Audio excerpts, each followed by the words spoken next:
Bonjour à tous, aujourd'hui nous allons parler d'un poème qui s'intitule Les roses de Saadi. Ce poème a été écrit par Marceline Desbordes-Valmore et il paraît pour la première fois dans un recueil qui s'intitule Les poésies inédites en 1860.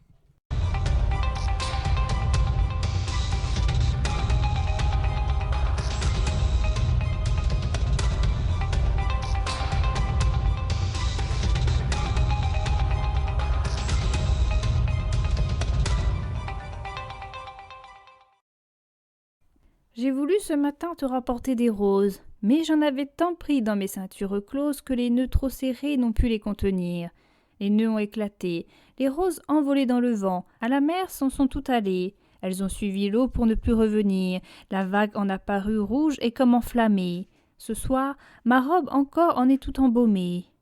Respires-en sur moi l'odorant souvenir. La première strophe met en avant la volonté de faire ainsi que le problème.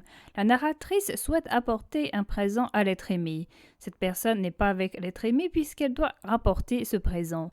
Sur son chemin ou chez elle-même, cette personne cueille des roses. Le j'ai voulu signifie déjà que la personne n'a pas pu apporter la chose en question, bien que la personne en ait eu le désir.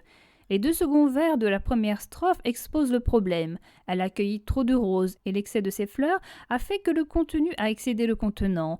À ce stade, nous ne connaissons pas la conclusion de ce problème. Si la personne a pris trop de roses, c'est soit qu'elle a tellement voulu faire plaisir à l'être aimé qu'elle en a cueilli plus qu'il ne lui était possible de transporter, soit la personne a mal évalué le contenu et le contenant. En ramassant les fleurs une par une, elle ne s'est pas rendu compte du volume total.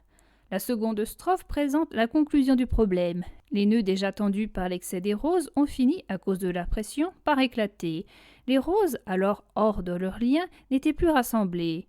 Leur dispersion est exprimée dès la phrase suivante. La première conséquence de leur dispersion est qu'elles se sont envolées dans l'air. Cette envolée peut être soit due à l'excès des pressions, soit à la présence de vent, qui aurait fait que les roses, au lieu d'observer la loi de Newton et de tomber sur la terre, ont pris de l'altitude. La seconde conséquence de la dispersion est que les roses ont été dans la mer. Ce n'est pas une partie des roses qui sont tombées vers la mer, mais toutes. On peut se demander si toutes ont pris le chemin de l'air avant de tomber dans l'eau, ou alors si seulement une partie a pris le chemin de l'eau, tandis qu'une autre partie est tombée directement dans la mer. Si les roses sont tombées dans la mer, c'est bien que la mer ne devait pas être loin. De plus, les constats qui suivent signifient que la personne cueilleuse de roses devait se trouver au bord de la mer. Les roses ne poussent pas dans le sable, cela signifie que la personne a dû faire un bout de chemin trop chargé de roses avant d'arriver sur la plage.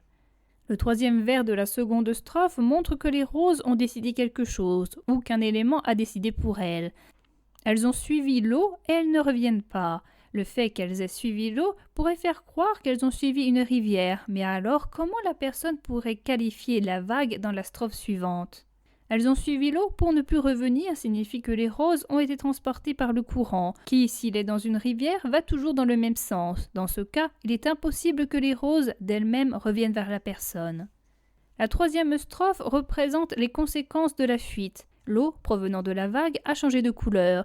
Les roses, on le sait maintenant, sont rouges. En entrant en contact avec la mer et avec la vague, elles ont coloré l'eau. On se rend compte que pour obtenir un tel résultat, la personne a dû cueillir énormément de roses. De là à colorer une vague, il y a une impossibilité. Cette couleur rouge donne un autre aspect à la vague. Elle en a paru comme enflammée. La mer est parue en feu, ce qui est contradictoire avec la présence d'eau.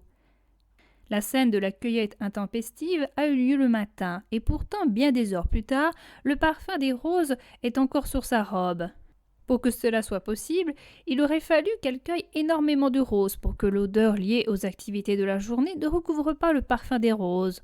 Dans le dernier vers, elle invite on ne sait qui, peut-être l'être aimé, à respirer le parfum sur sa robe. Pourquoi le demande-t-elle? Veut-elle donner le plaisir au respirant de sentir une bonne odeur? Veut-elle donner du crédit à son histoire? Si l'auteur y est encore et si forte, c'est une preuve que ce qu'il s'est passé ce matin est vrai. L'odeur est tout ce qu'il reste du présent disparu. Peut-être veut-elle offrir un peu de son présent avec ce qu'il en reste. Tout ce poème est dans l'excès. Il y a l'excès représenté par la femme. Elle aime tellement la personne qu'elle ne se rend pas compte de la quantité de ses présents. Les fleurs sont si nombreuses que les liens ne peuvent les contenir. Il y a également de l'excès dans les roses elles-mêmes. Les fleurs, par on ne sait quel procédé, se retrouvent dans la mer en est changée d'aspect. L'odeur des roses est encore présente bien des heures plus tard. L'excès des roses se trouve également dans leur couleur, elles sont rouges, et les roses rouges représentent l'amour passionnel.